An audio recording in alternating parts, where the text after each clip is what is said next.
Science is showing us that God has designed and fine-tuned this universe and our Earth and our galaxy in a fantastic way. Next week, we're going to talk about the sun, moon, and stars, what God has done in these entities. But let's go to the bottom line. We've shown them enough characteristics that they ought to get the idea that scientists are saying, wow, something's happening here. Something is mixing with the numbers here. Everything's coming out for design, which would talk about a designer, which would talk about a creator here.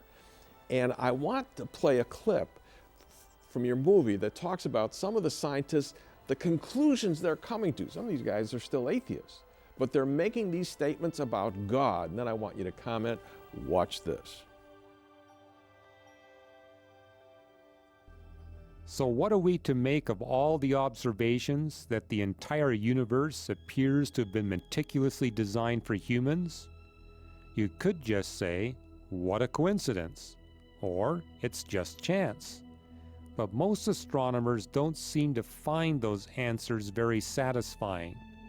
The fingerprints of intentionality and purpose are unmistakable.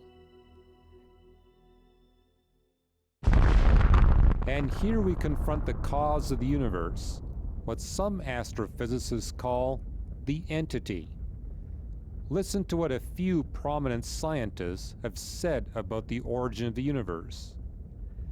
Physicist Paul Davies has moved from promoting atheism to conceding that the laws of physics seem themselves to be the product of exceedingly ingenious design.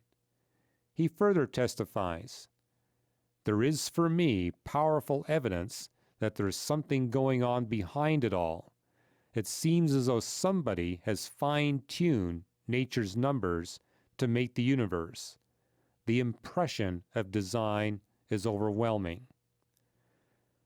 And then there are the words of Arnold Penzias, who shared the Nobel Prize in Physics for the discovery of the cosmic background radiation.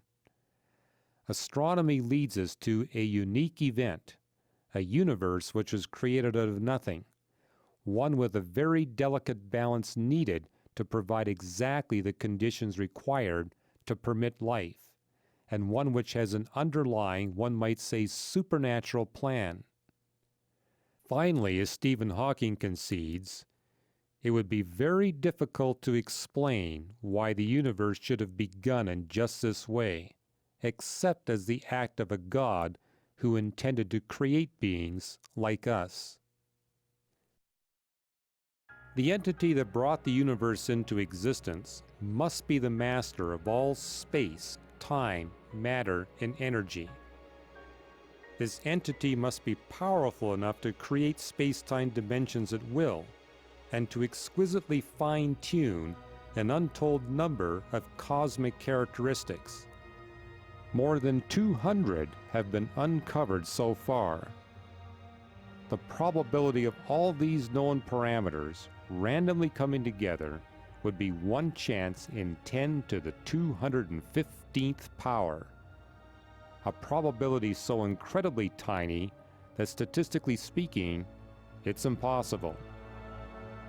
And this probability is becoming even more remote with every new scientific discovery. Such a high degree of design demonstrates that this entity must be a personal being with an amazing creativity, wisdom, power, care, and love to a degree far beyond human capabilities.